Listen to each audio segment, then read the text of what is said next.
I myself grew up not loving bugs, not loving to see them, feeling invaded by them when I encountered them. And I actually have some sort of gnarly childhood memories of like finding beloved books that I left in the treehouse, like crawling with bugs and stuff. And like, you know, I've had fear or disgust or whatever the reactions to bugs like sort of baked into me, but I have really done a good job getting over it. However, I notice that lots of people haven't. And I wonder what you think the deal is with that, and whether there are like historical factors in it, or whether it's like really about the present moment and just sort of the way people live right now, or what is, given that you love them and you take like loving, gorgeous, not scary photos of them. I know you see them differently from this. And so I wonder what you think the deal is with the way that people see and relate to bugs. I'm not surprised to hear that of your fear and disgust, and I guess that's one thing that's been coming up a lot recently, and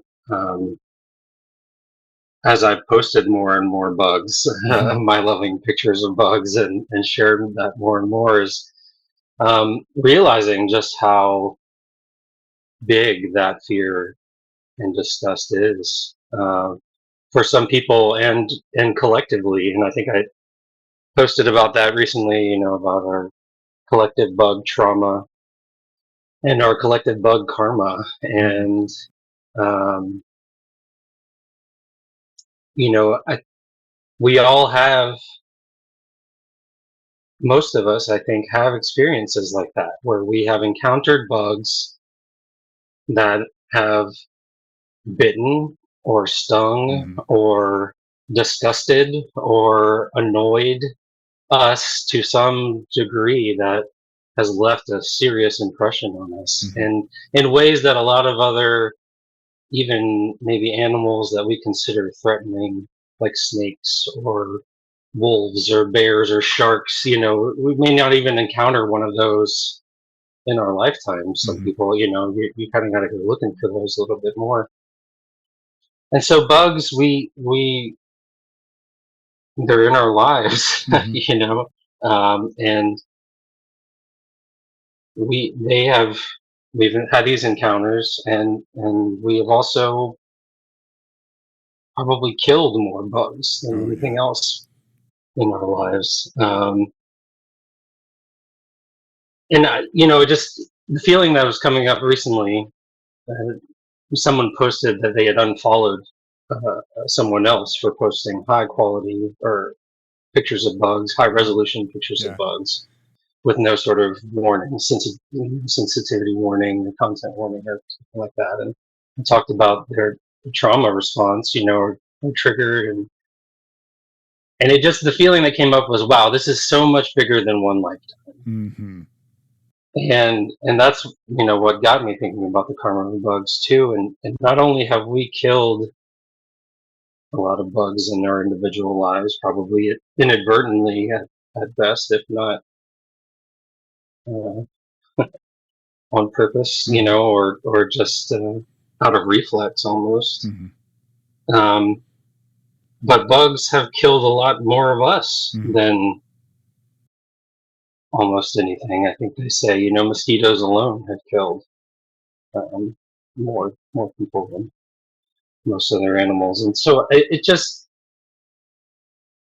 despite their size, they have so much power over us.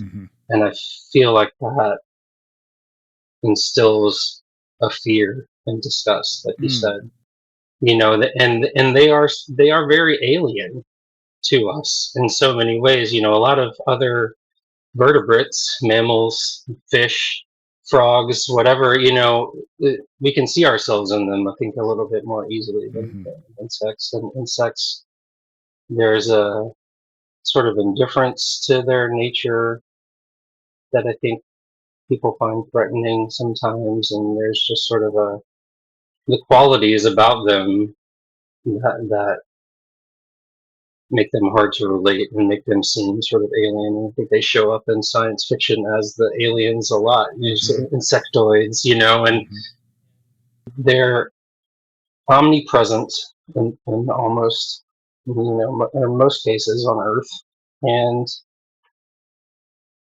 you can't help but interact with them, and they will invade your space. They will take what is yours without thought. And yeah, they will try to harm you. They will try to defend their territory. And, we have spent so much energy as a species learning how to deal with them, draining swamps and covering everything we can with DDT, and and all of these different things that we've done over the generations. And it's just, there's so much karma there. There's so much history there of seeing them as the enemy and seeing them as something to be away from. Who are they really to themselves? Like, this is the thing that I feel like causes the response in people that they're aliens, right? We don't know how to see the environment the way they do and know what they need out of them. Like, is there anything you can say about them as like a whole kingdom of life that is that gives them the nobility that any life form deserves? There are many species of insect, I don't know if it's most, that at some point in their life cycle, they are basically handing their survival over to faith. They have laid an egg, they have pupated, they have gone and buried themselves in the ground or in the stalk of a dying plant. And they've said, this winter, I hope I make it. And entire species, they're basically counting on things going right while they sleep for however long it is. Cicadas, 17 years in some species, things like that. And they are just trying to get by like the rest of us. And they do it in a very different way, but that's why they lay thousands of eggs, because they need every chance they can get. A lot of those things are, those eggs will never hatch. They'll be eaten long before that. The nymphs or larvae will be eaten before that, and the very few that make it to adulthood or whatever, they are still so fragile in that individual power, and they're still depending on a lot of things to go right in the environment and to keep pressing on. The right plants have to grow. So many insects are dependent on one or a few species of plant or one particular family of plant. That plant has a bad year, well, things are looking bad. A lot of people have heard of the monarchs and how dependent monarchs are on milkweed, and there are thousands of miles of migration, multi-generational migration across the continent every year. And that's all just depending on those plants being there when they leave, and knowing that they usually are on some instinct. And the interconnectedness of all of it, as I've gotten into more naturalist stuff and everything, insects were kind of the final piece of the puzzle in some way. I'd started with birds, and that expanded to plants, and then last year, insects really jumped in there, and they, caterpillars alone, transfer more biomass up the food chain than any other single category of being, I'm pretty sure. And so they have a very vital role, and they're very important, and they are a sign of a healthy ecosystem. Mm-hmm. And our attempts to distance ourselves from them, or reduce their successfulness, um, have hurt these ecosystems, and if a chickadee will feed one nestling like 3,000 caterpillars, Mm. and so if there's not enough caterpillars, the birds can't survive. They can't, and if the plants aren't there for the caterpillars, and so they play their role. Wasps are pest control. They keep other insect populations down. Some of these insects that we fear specifically, they play such a big part. Can you tell me about the leap? You said that you almost made it sound like they physically did it, like that you were learning about plants and then the bugs got in there, was almost like the language that you said, which I just loved because it's like very evocative of how bugs do.